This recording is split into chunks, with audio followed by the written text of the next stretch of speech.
What do we want humans to be?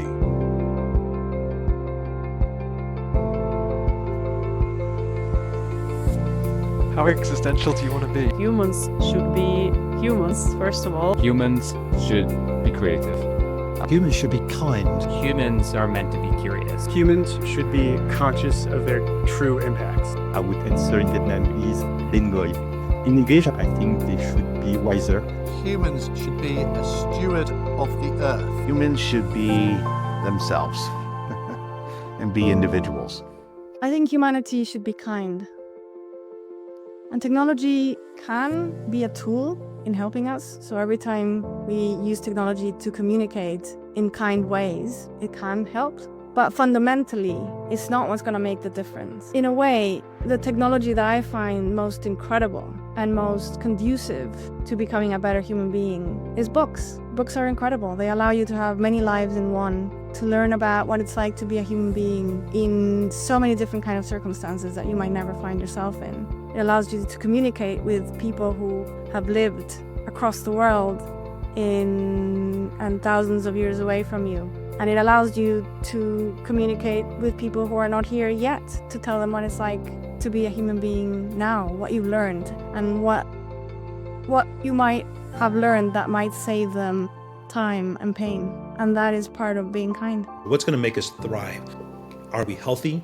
Are we equal? Are we educated? Can we live a sustainable life at peace? And I think that's what humanity should think about becoming and evolve to. And I think technology can help us get there by helping us find cures for diseases. It can help teach and augment every mind. How do we power the world cleanly? How do we create fair access to opportunity? And how does it free us to focus on meaning instead of just finding ways to survive? And if we do that, then we answer the question, are we using it to build a utopian future or a dystopian future? And I think the answer would be we're using it to build a utopian future. What should humans be? Honestly, I think we should just be nice to each other. I think there's too little of that. Technology helps us do that because it gives us the opportunity to connect with each other. And I think that in that, I have to assume that that connectivity that we have, despite the inordinate amount of time I spend on Twitter, I have to assume that all that connectivity is actually more of a positive than a negative, because it allows us as humans to come together across time and space in ways that we never have before. Humans should be humans, first of all. They should stay human. They should stay creative, emotional, empathetic, if it's now or 100 years from now or 1,000 years from now. Where I would like humans to get to with technology is I really hope that there would be a moment when we think of something that will help us to travel in space much faster so that we can start exploring other galaxies, other stars and planets and so on for real, not just looking at them through telescopes. Humans are meant to be curious. This has been my kind of like home base in life. You know, when you find the thing that gives you passion or whatever, for me, it's curiosity. And I think a lot of humans operate that way. And I think it's brought the best out of humanity. Humans being curious, they solve problems, they discover new things, they build efficiencies. Curiosity is what makes humanity great. There's no doubt that these models know so much more than I do already today, and the gap is only going to get bigger as we move forward here. But the curiosity is something that I can still own, and I can be curious about things. These models are a tool. They're like not the point of it all.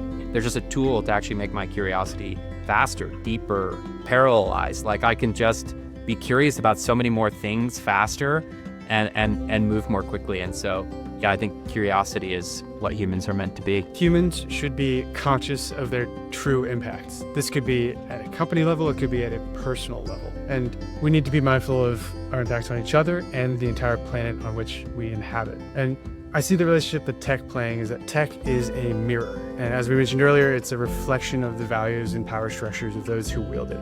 And so for tech to get us to become more conscious, we need to find ways to reclaim public power and design this tech equitably, transparently, and in a participatory fashion. Humans should be kind and look out for each other and be ambitious and have creative curiosity and imagination. And how does technology get us there? Technology is so important to solve problems that perhaps non-technical people can't see a way through. And politicians can't see a way through.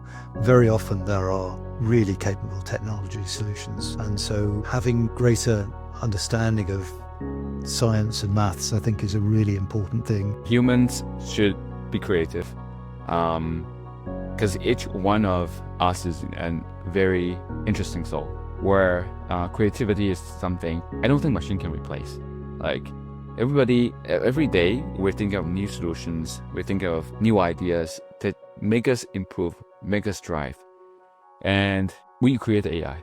It's not AI created us. So I think that trend will continue to be the case if humans we maintain our creativity, think of new ways, think of ideas, drive things for us. That's where like evolution goes. I think they should be wiser.